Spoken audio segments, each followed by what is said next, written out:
Hello everyone, আসসালামু আলাইকুম। আমি মেহেদি হাসান আশিক। আশা করি সবাই ভালো আছি। আশা করি ভিডিও টাইটেল এবং ভিডিও থাম্বনেল দেখে বুঝতে পারছি আমরা কি নিয়ে আলোচনা করব আজকে টিউটোরিয়ালে। তো আমি একটা ভিডিও সিরিজ করতে যাচ্ছি, বাংলা টিউটোরিয়াল মাইক্রোসফট ওয়ার্ড এর উপরে। তো এই টিউটোরিয়ালে আমি মাইক্রোসফট ওয়ার্ডের বেসিক টু অ্যাডভান্স এই বিষয়গুলো নিয়ে খুঁটিনাটি বিষয়গুলো নিয়ে আলোচনা করব। তো প্রথমে আমাদের প্রয়োজন হবে কি মাইক্রোসফট ওয়ার্ড সফটওয়্যারটি ডাউনলোড করা। তো এই রিলেটেড একটা ভিডিও আমি ডিসক্রিপশনে লিংক দিয়ে রাখবো। তো ওই ভিডিওটা দেখে আমরা সফটওয়্যারটি ডাউনলোড করে নেব। ওকে, তো আজকে টিউটোরিয়ালে আমরা বেসিক বিষয়গুলো নিয়ে আলোচনা করব। মাইক্রোসফট ওয়ার্ডটা দেখতে কেমন, কোনটার কাজ কি, তারপর কিভাবে ওপেন করতে হয়, ঠিক আছে। আচ্ছা, মেইনলি ইন্টারফেসটা কেমন। ওকে, তো শুরু করার যাক। এখন মাইক্রোসফট ওয়ার্ড ওপেন করতে হয় কিভাবে, এটা তিনটা ভাবে আমি ওপেন করতে পারি, সেটা আমরা প্রথমে আলোচনা করব এবং প্র্যাকটিক্যালি দেখব। তো মাইক্রোসফট ওয়ার্ড ওপেন করতে প্রথম স্টেপ যেটা, আমি সিম্পলি আমার সার্চ অপশনে যাব। এখানে এসে আমি ওয়ার্ড লিখব। লেখার পরে এই যে ওয়ার্ড চলে আসছে, এটা আমি ডাবল ক্লিক করব। ডাবল ক্লিক করলে এই তো মাইক্রোসফট ওয়ার্ড ওপেন হয়ে গেছে, ঠিক আছে। এখন এটা আমি ক্লোজ করে দেব। সেকেন্ড যে ওয়েটা আছে, আমি স্টার্ট অপশনে আসব। আসার পরে রাইট ক্লিক করার পরে এখানে এমন আসবে। এমন আসার পরে আমি এই অল অ্যাপসে ক্লিক করব। অল অ্যাপসে ক্লিক করার পরে এখান থেকে আমি সার্চ দিয়েও এটা বের করতে পারি। আবার এখানে অল অ্যাপসে যায় স্ক্রল করে আমরা ডাব্লিউ অক্ষরটা খুঁজবো। এই যে ডাব্লিউ পেয়ে গেছি। এই যে ডাব্লিউ অক্ষরের মধ্যে ওয়ার্ডটা আছে। তো এটা আমি ডাবল ক্লিক করি, তাহলে কি ওয়ার্ড সফটওয়্যারটি ওপেন হয়ে যাবে। তো এটা গেল হচ্ছে সেকেন্ড ওয়ে। থার্ড ওয়ে হচ্ছে আমরা ডেস্কটপে রাইট ক্লিক করব। রাইট ক্লিক করার পরে নিউ এ যাব। নিউ থেকে মাইক্রোসফট ওয়ার্ড ডকুমেন্ট এটা ক্লিক করব। ক্লিক করার পরে এখানে আমাদের ফাইল নেম চাচ্ছে।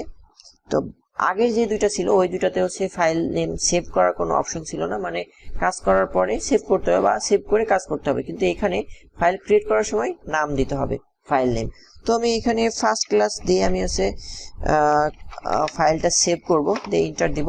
দেওয়ার পরে আমি রাইট ক্লিক করে ওপেন করব। ওকে, তো এটা ওপেন হবে, একটু সময় নেবে। আচ্ছা, ওপেন হওয়ার পরে এখন যেই ফার্স্ট লুকটা আসছে, এটাই হচ্ছে কি আমাদের মাইক্রোসফট ওয়ার্ডের ফার্স্ট লুক। দেখতে এমন 2021 ভার্সনটা। ওকে, আচ্ছা, এইখানে আমরা এই বিষয়গুলো নিয়ে আজকে জানবো যে কোনটা কি, ঠিক আছে। আচ্ছা, এখন এই যে টপ যেই ব্লু কালারের যে অপশনটা আছে, এটা হচ্ছে আমাদের কি টাইটেল বার। ওকে, এই যে আমি নামটা সেভ করছি না, এই যে ফার্স্ট ক্লাস, এটা হচ্ছে কি আমাদের ফাইল নেম। ওকে, এখানে আমি সার্চ অপশন আছে, এখানে আমি সার্চ করতে পারবো আমার যেটা লাগবে। যেই দেখা যাচ্ছে ইনসার্ট বা ডিজাইন বা লেআউট, যে কোনো একটা আমি এখানে সার্চ দিতে পারি। এখানে সার্চ অপশন। আচ্ছা, এখানে লেফট সাইডে আছে অটো সেভ, এটা আমার অন করা আছে। এটা যদি হচ্ছে ওয়ান ড্রাইভে লিঙ্ক আপ করা থাকে তাহলে এটা কি অন করা যাবে, আদারওয়াইজ যাবে না। আর এখানে আরেকটা আছে কি সেভ, ঠিক আছে। তো আমি এখানে কাজ শেষে আমি সেভ করতে পারবো, ঠিক আছে, বা অটো সেভ হবে এখানে যদি আমি চেকমার্ক দেওয়া থাকে, অন করা থাকে। আচ্ছা, এখন ফাইলটা সেভ করার জন্য এইখানে সেভে ক্লিক করলেও হবে, অথবা অটো সেভ যদি অন থাকে তাহলেও হবে, অথবা আমরা কিবোর্ড থেকে Ctrl+S ক্লিক করলে আমাদের কি সেভ হয়ে যাবে। ওকে, আচ্ছা, এখন আসি পরে একটা চিহ্ন আছে, এটা হচ্ছে কাস্টমাইজ কুইক অ্যাক্সেস টুলবার। এটা ক্লিক করার পরে এখানে অনেকগুলো অপশন আছে। এখানে যে চেকমার্কগুলো আছে, চেকমার্ক করা আছে, সেগুলো কি এখানে দেখাচ্ছে এই টাইটেল বারে, আর যেগুলো চেকমার্ক করা নেই সেগুলো এখানে দেখাবে না। তো আমার যেগুলো লাগবে সেগুলো আমি এখানে টাইটেল বারে নিয়ে নিব, ঠিক আছে। আমিও যেগুলো আছে ডিফল্ট সেগুলো আমি ইউজ করব। ওকে, আচ্ছা, এখন আসি রাইট সাইডে। এটা হচ্ছে কি আমার অ্যাকাউন্ট দিয়ে সাইন ইন করা। ওকে, তো আমার মতে হচ্ছে অ্যাকাউন্ট দিয়ে সাইন ইন করে নেওয়া ভালো, কারণ দরকারি কোনো ডকুমেন্ট থাকলে সেটা হচ্ছে ওইখানে অটোমেটিক্যালি সেভ হয়ে থাকবে, পরে হচ্ছে আমি ওইখান থেকে ইউজ করতে পারবো।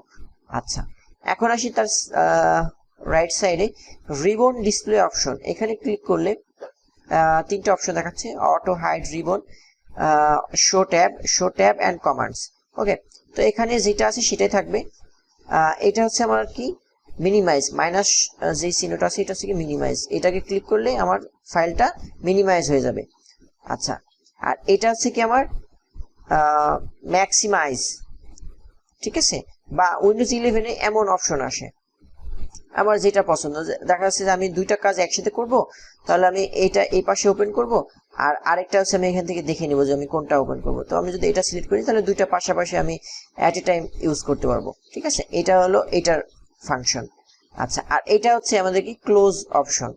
আমি যদি ডকুমেন্টটা ক্লোজ করতে চাই তাহলে আমার এখান থেকে ক্লিক করলেই ডকুমেন্টটা ক্লোজ হয়ে যাবে। ওকে, আচ্ছা, এখন এটা ক্লোজ করব না, কারণ ক্লোজ করলে আমি আর এটা আবার অ্যাক্সেস করতে পারবো না, আবার নতুন করে ওপেন করতে হবে।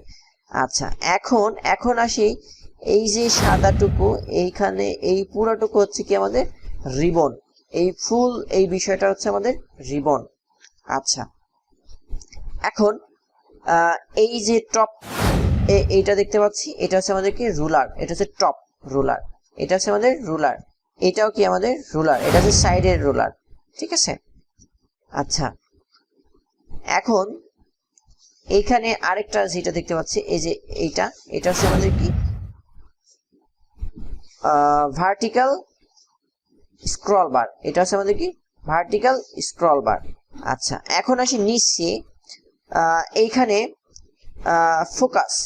ফোকাস মোড, এখানে যদি ক্লিক করি তাহলে আমাদের কি ফোকাস মোডে ওপেন হয়ে যাবে, ঠিক আছে। দেন আছে কি রিড মোড, এখানে যদি আমি ক্লিক করি দেখা যাচ্ছে আমি কোনো একটা বই পড়তে যাচ্ছি, বইয়ে তো হচ্ছে দুইটা পেজ থাকে, তো রিড মোডে যদি আমি করি তাহলে হচ্ছে দুইটা পেজ হচ্ছে পাশাপাশি আসবে। ওকে, তো এটা ওপেন করলে আমার যেহেতু ডকুমেন্টস নাই তো এই জন্য আমি দেখাতে পারছি না, এখানে ক্লিক করলে ওই রকম টাইপের আসবে। আচ্ছা, এরপরে আসে কি প্রিন্ট লেআউট। আমি যখন ডকুমেন্টটা প্রিন্ট করব তখন লেআউটটা কেমন হবে সেটা দেখার জন্য, মানে এখন যেটা আমি দেখতে পাচ্ছি।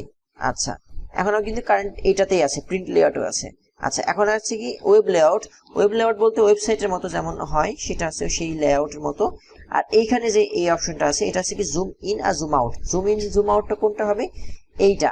আচ্ছা, একটা জিনিসটা বলতে ভুলে গেছি, এইটা হচ্ছে আমাদেরকে যে সাদা যে ওয়ার্কবুকটা আছে এটাই হচ্ছে কি আমার ওয়ার্ক এরিয়া, এটা হচ্ছে কি আমার ওয়ার্ক এরিয়া, ঠিক আছে। এটা হচ্ছে আমার কি ওয়ার্ক এরিয়া। আচ্ছা, এখান থেকে আমি জুম আউট করতে পারি, যে এখানে 90% হয়ে গেছে, 10% করে জুম আউট হবে। আর এখানে যদি আমি হচ্ছে প্লাস করি তাহলে হচ্ছে জুম ইন হবে, এই যে 100, 110, 120, 130। আমি যদি এইটা জুমের এইটাও ইয়া করি তাও কি জুম ইন জুম আউট হবে, ঠিক আছে। আচ্ছা, এখন জুম ইন করার পরে এখানে যে নিচে যে স্ক্রল বারটা আসলো এটা হচ্ছে আমার কি হরাইজন্টাল স্ক্রল বার, ঠিক আছে, হরাইজন্টাল স্ক্রল বার। আচ্ছা, এখন এটাকে আমি জুম আউট করে দেবো, নর্মাল করে দেবো 100%। এখন এটা হলো ফার্স্ট ইন্টারফেস। আজকের টিউটোরিয়াল এই পর্যন্তই, দেখা হবে নেক্সট ভিডিও টিউটোরিয়ালে। Till then take care, bye bye, আল্লাহ হাফিজ।